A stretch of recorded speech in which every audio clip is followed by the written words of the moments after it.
Hey there and welcome.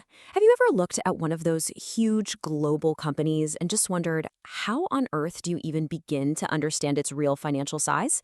I mean, it's never just one company, is it? It's usually a whole family of them, this tangled web of businesses.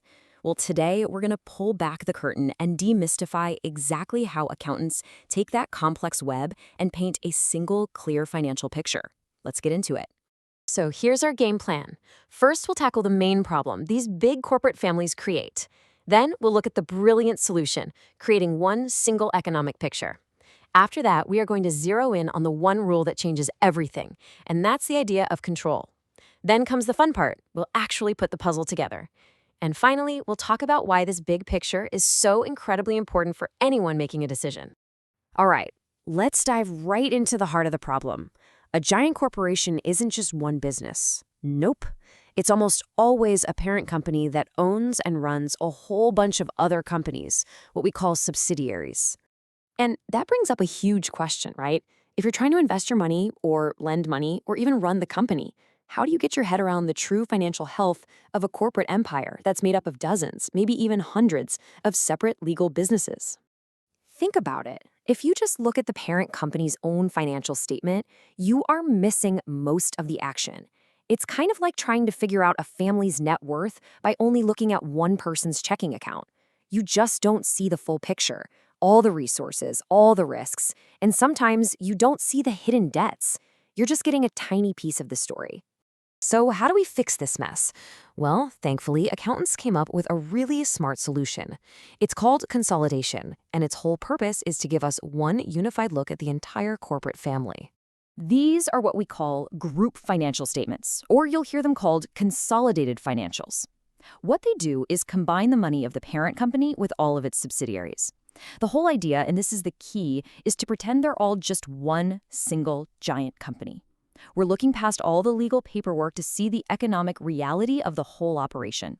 You know, the absolute best way to think about this is like a corporate family portrait. Simple as that. Everybody who's part of the family has to be in the picture, all standing together. It gives you that one complete image of the entire group's financial health, all in one go. Okay, but who actually gets to be in this family portrait? Now, you might think it's just about owning more than half of another company, right? Like 51%. But it's actually a bit more nuanced than that. The one rule that truly matters here is control. Let's look at the official wording here from the accounting rulebook. It says control exists when you have exposure to variable returns and the ability to affect those returns through its power. That's a mouthful, but what it's really saying is that ownership percentage isn't the whole story. It's about having the actual power to call the shots and being able to use that power to impact your own bottom line. That's the real test. So this idea of control really boils down to three things. First, you've got to have power, the real ability to direct the key activities of the other company. Second, you have to be exposed to variable returns, which just means your profits go up or down depending on how well they do. And third, and this is crucial, you have to be able to use your power to actually influence those returns. If you can check all three of those boxes, boom, you have control. All right, so now we know who's in the family photo. The next question is, how do we actually create it?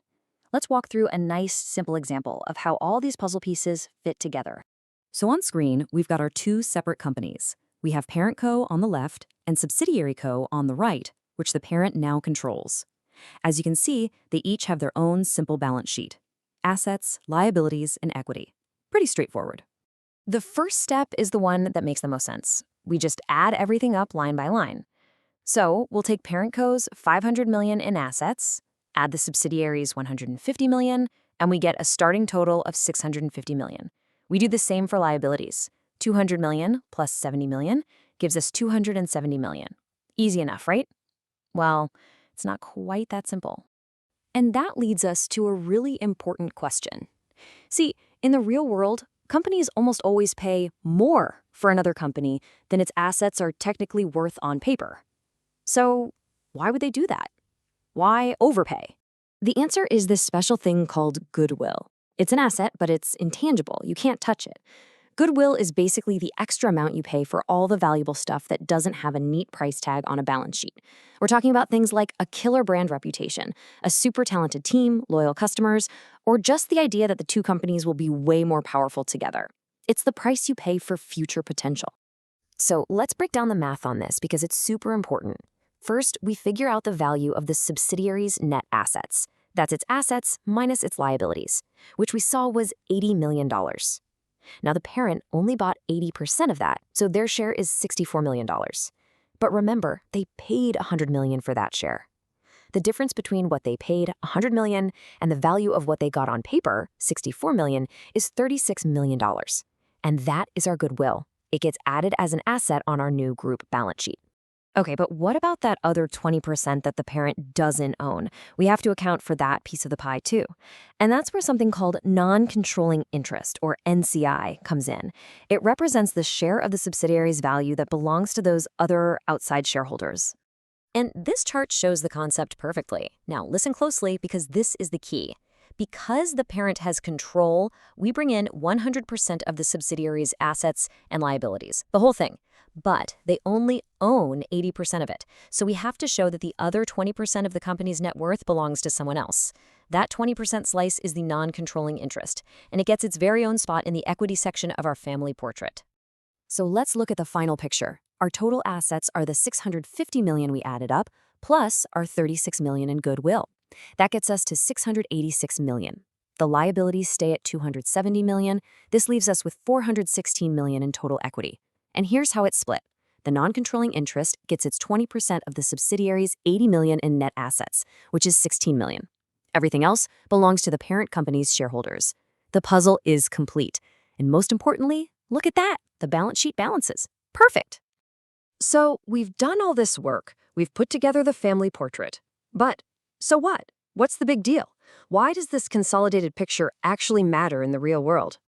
It matters because this is the only way to get a true and fair view of the entire operation. Without it, companies could just hide debt or losses in some small subsidiary nobody's watching. For investors, this is how you see the real profit and strength.